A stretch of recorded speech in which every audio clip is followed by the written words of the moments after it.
Beloved saint of God, welcome to the Healing Streams Reflections. The theme of this post is God will always work out his plan. Friends, like Joseph, your significance is always in your point of difference, as you will be called upon to use your unique skills and gifts, even when it is not yet your season. Joseph was in Egyptian captivity, but was called upon to be faithful in the little things given, to take care in Potiphar's house, and even in the prison yard. He was entrusted with the ability to take care of the prisoners. In a sense, he became overseer. His faithfulness among the prisoners in those little things help advance the baker and the butler's dream, eventually setting up the chief butler to speak to Pharaoh about Joseph being a point of reference to solve the worldwide famine problem coming upon Egypt and the world at large,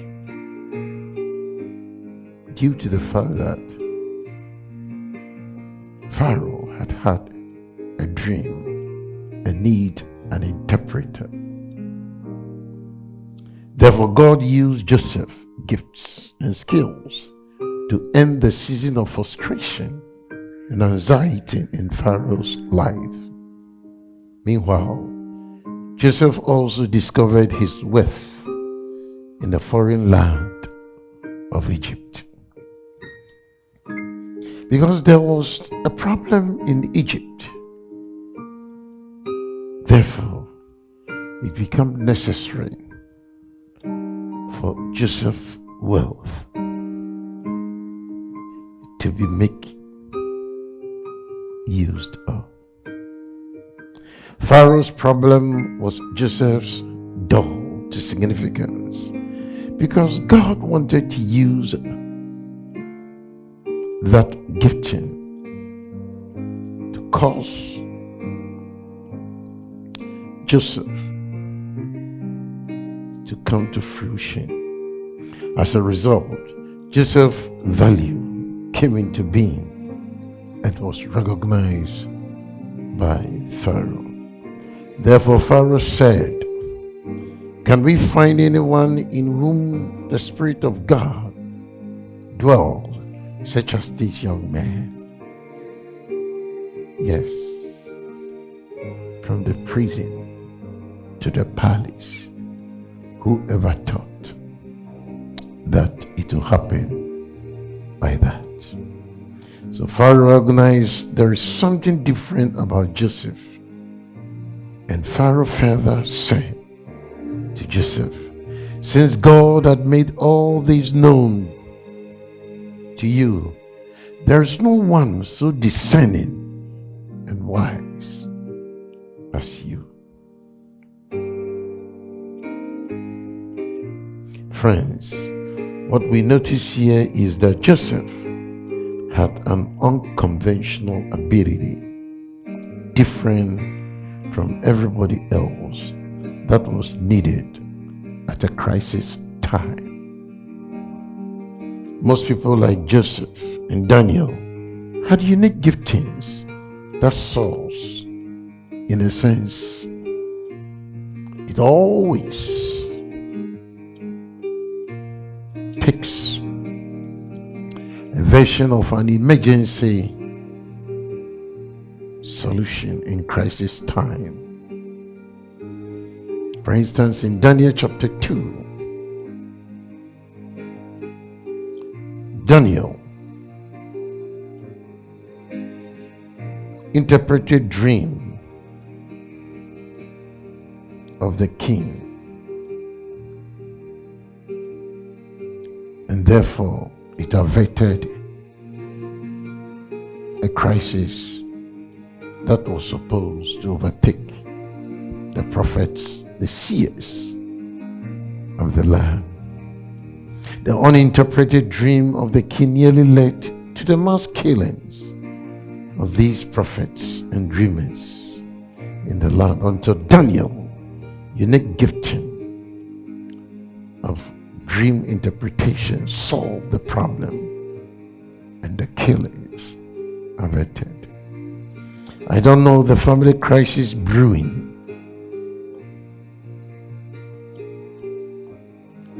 in your domain, or the national crisis that has generated a lot of debate, frustrations, and anxieties.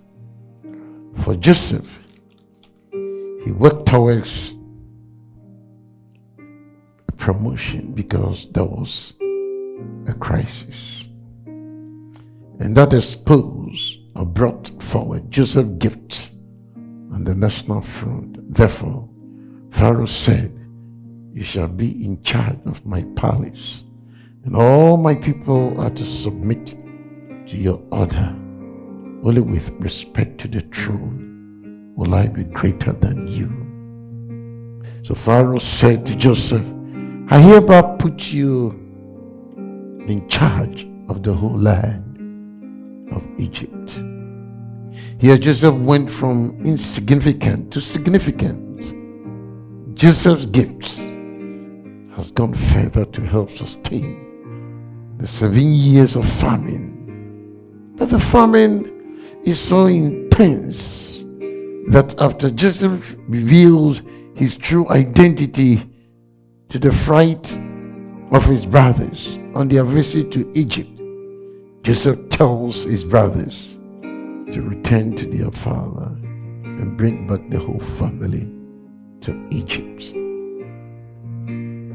Now, just being told about Joseph's brothers, Pharaoh was ready to release all that the extended family needed to move to Egypt and be comfortably settled there. Therefore, in Genesis chapter 45, verses 16 through to 24, it reads, "Now the report of it was heard in Pharaoh's house, saying, Joseph's brothers have come.